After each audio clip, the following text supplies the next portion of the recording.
Peer কি খায় না মাথায় দেয়, আর অনেক কথা আছে। ইদানিং কিছু বদলিলেও ষড়যন্ত্র থেমে নেই।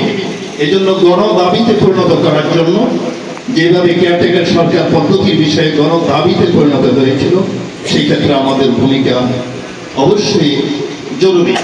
স্বাধীনতার পরে সর্বমোট 12টি নির্বাচন হয়েছে। প্রথমবার নির্বাচনের মাধ্যমে হয়ে শেখ মুজিবুর রহমান সপরিবারে হত্যাকাণ্ডের শিকার হয়েছে। দ্বিতীয়বার জিয়াউর রহমান সাহেব তিনি শহীদ হয়েছেন। এরশাদ সাহেব পিয়ার পদ্ধতি ছাড়া 9 বছর ক্ষমতা থেকে 10 বছর কারাবন্দিতে গেছেন। আমরা দেখেছি এই পিয়ার পদ্ধতি ছাড়া নির্বাচনের মাধ্যমে বিজয়ী হয়ে বেগম খালেদা জিয়া 1996 সালে 16 দিন ক্ষমতা ছিলেন। পিয়ার পদ্ধতি থাকলে তিনি ওই 16 দিন ক্ষমতা থাকতে হতেন না, 5 বছর কি হতেন ক্ষমতা থাকতে পারতেন। মত বিনিময়ের মাধ্যমে সারা বাংলাদেশে সকল সেক্টরে জনগণকে নিয়ে জামাত ইসলামী মত বিনিময় করে একটি প্ল্যাটফর্ম তৈরি করছেন, যেন বাংলাদেশে পিয়ার পদ্ধতিতে নির্বাচন হয়। বর্তমানে নির্বাচন করে সেটাকে বলা হয় এফপিটিপি, অর্থাৎ ফার্স্ট পোস্ট দা পোস্ট। এই পদ্ধতিটি কিন্তু আমাদের স্বাধীনতার পর থেকে আমরা নির্বাচন করে আসতেছি, কিন্তু আপনারা জেনে খুশি হবেন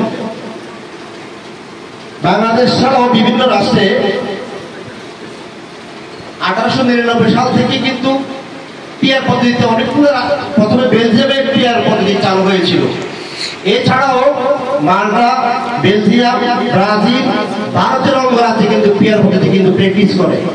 কিন্তু আজকে একটি দল, বাংলাদেশের মনে হয় যেন 2-1টি দল ছাড়া সবাই পিয়ার পদ্ধতি করতে, কথা ঠিক কিনা? বিভিন্ন পেশায় সামাজিক কর্মীরা নেতৃত্ব প্রদান করেন। এই ধরনের লোকজন এখানে রয়েছে। আমরা হয়তো সকলকে সুযোগ দিতে পারবো না, কিছু লোককে, কিছু ভাইদেরকে আমরা সুযোগ দেব 2 থেকে 3 মিনিট করে আগামী নির্বাচনে পিয়ার পদ্ধতি এবং জুলাই সনদ বাস্তবায়নের বিষয়ে আপনাদের যে মতামত, পাশাপাশি আগামী জাতীয় সংসদ নির্বাচনে আমাদের জামাত মনোনীত যে প্রার্থী জননেতা জনাব ইয়াসিন আরাফাত ভাই, ওনার বিজয়ের লক্ষ্যে আপনাদের সুন্দর পরামর্শ আমরা কামনা করব। আমরা আপনাদেরকে সম্পৃক্ত করছি কেন? কারণ এই সমাজের ব্যান্ড গার্ড হচ্ছেন আপনারা, সমাজের ওলামায়ে কেরাম, ব্যবসায়ী বৃন্দ, শিক্ষক মন্ডলী, সাংবাদিক বৃন্দ। আমরা বিশ্বাস করতে চাই একটি নতুন বাংলাদেশ বিনির্মাণে আপনাদের ভূমিকা এখানে সবচেয়ে বেশি প্রয়োজনযোগ্য হবে। আপনারা সমাজের বিভিন্ন প্রান্তে প্রান্তে ভূমিকা পালন করেন, আপনারা সমাজের বিভিন্ন প্রান্তে প্রান্তে নেতৃত্বের জায়গায় রয়েছে।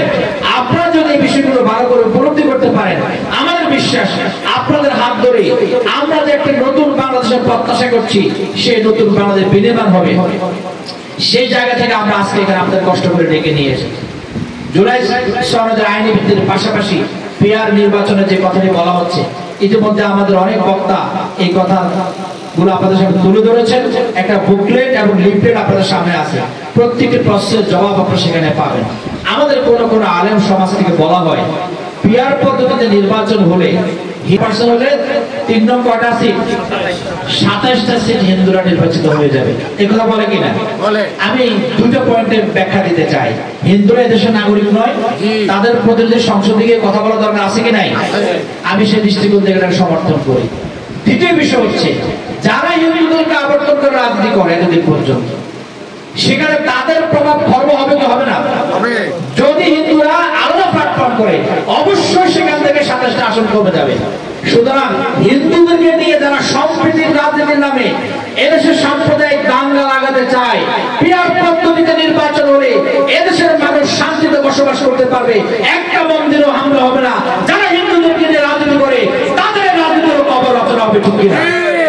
সমাজ ভাই এবং বন্ধুগণ, আরেকটা প্রচারণা আছে যে ভোট দিব 14 গ্রামে, এমপি হবে 20 গ্রামে।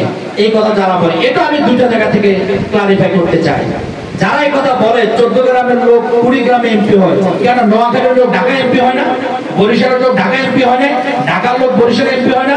যারা মধু আহমেদকে বরিশালে গিয়ে বগুড়া থেকে এমপি বানানো হয় নাই? এই সিস্টেম তো আমাদের ওনারাই বাস্তবায়ন করেছেন। তাহলে আমার আপত্তি কেন? আপত্তির জায়গাটা হচ্ছে এই, বাংলাদেশের ফেসিবাদ কায়েম কেন হয়? আজকে পিয়ার পদ্ধতি কেন আসলো? ফেসিবাদ কায়েম হয় এক নির্বাচনের মাধ্যমে আপনি 40% ম্যান্ডেট পেয়ে 60% মানুষের উপরে আপনি সংবিধান পরিবর্তন করে ফেলেন। সংবিধানের ভিত্তি ছিল আল্লাহর উপর আস্থা এবং বিশ্বাস।